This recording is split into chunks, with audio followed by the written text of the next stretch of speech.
உன்னோட பூ காசெல்லாம் இதுலதான் நீ போடணும். லெவின், இது சிக்கன் உண்டியல். நீ நிறைய சிக்கன் சாப்பிடுவல்ல, அந்த காசெல்லாம் இதுல போடணும். அப்புறம் லான்சி, இதுதான் நம்ம அப்பா அம்மாவுக்கான உண்டியல். நம்ம அம்மா நிறைய புது புடவை வாங்குவாங்களே, அந்த காசுலாம் இதுல போடணும். அப்புறம் நம்ம அப்பா சில பழக்கத்தை விட்டு அந்த காசையும் இதுல போடணும். ரிஷப் தாத்தா, எனக்கு ஒரு டவுட். உண்மையான தவம்னா இந்த உண்டியல் வழக்கம் மட்டும்தானா? அப்ப உண்மையான தவனா என்னதான் தாத்தா? தவம் அப்படின்னாலே தன்னை ஒருத்தல், தன்னை ஒழுங்குபடுத்துதல், தன்னைத்தானே உருவாக்குதல் அப்படின்ற அந்த அர்த்தத்தெல்லாம் அந்த தவம்ன்ற வார்த்தை பயன்படுத்துறோம். இப்போ ஒரு உதாரணத்துக்கு ஒரு மரக்கட்டை இருக்கு. அந்த மரக்கட்டையை கொஞ்சம் கொஞ்சம் கொஞ்சமா செதுக்கணும்னா அங்க என்ன வரும்? ஒரு சிலை வரும்.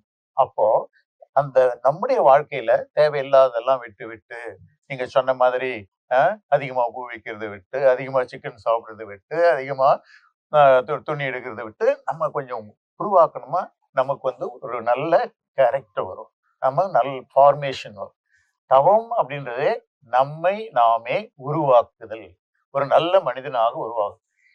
இதுல மிக முக்கியமான தவம் எது அப்படின்னா, நம்ம ஈகோவை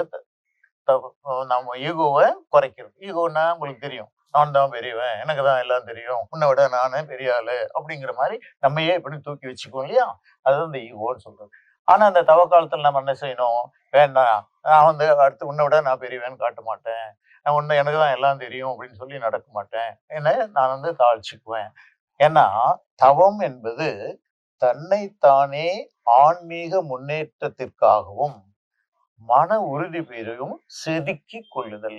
அந்த சுருவம் செய்யற அந்த சொன்ன பாருங்க, இப்ப நம்முடைய தேவையில்லாத எடுத்துட்டு நல்லதெல்லாம் உள்ள போட்டு பெருமாள். அதனாலதான் தவசு காலத்துல 2 வகையான அசைவுன்னு சொல்லுவாங்க.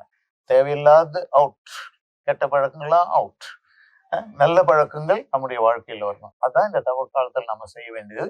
அப்படி செய்வதற்கு பேர் தான் தவம். அதை சாதாரணமா வீடுகள்ல எப்படி செய்வாங்க? நல்ல அதிகமா விரும்பி சாப்பிடுற பொருளா, சரி இன்னைக்கு வேண்டாம் அல்லது இந்த வாரத்துக்கு வேண்டாம் அப்படின்னு ஒதுக்கிடுவாங்க. அப்போ அது தேவையில்லாத ஒதுக்குறது. அதே சமயத்துல இன்னும் அதிகமா போய் நான் மற்றவங்களுக்கு ஹெல்ப் பண்ணுவேன், அப்போ அது நல்ல காலம். தேவையில்லாத ஒதுக்கிட்டு நல்லதை சேர்க்கும் போது இது தவம் என்று ஆகிறது. இதை ஒவ்வொரு குடும்பத்திலும் ஒவ்வொரு இடத்திலும் அந்தந்த இடத்துக்கு தேவைக்கு ஏற்ப செய்வாங்க. எனவே தவம் அப்படின்றது உண்டியல்ல காசு சேர்க்கறது மட்டும் இல்லை, அதுவும் ஒண்ணு. அந்த தவம் செஞ்சு மீதி பண்ணி அந்த காசு சேர்த்து. ஆனா அது மட்டும் இல்ல, நம்முடைய ஆளுமையை சரி பண்றது, நம்முடைய ஈகோ, நான் பெரியவன் அப்படின்ற அந்த பெருமையெல்லாம் மாத்தி நானும் ஒரு எளிய மனுஷன் அப்படின்னு வர்றதுதான் தவம். பயிற்சி பண்ணுவீங்களா? செய்வோம் தாத்தா. நல்ல பிள்ளைங்க.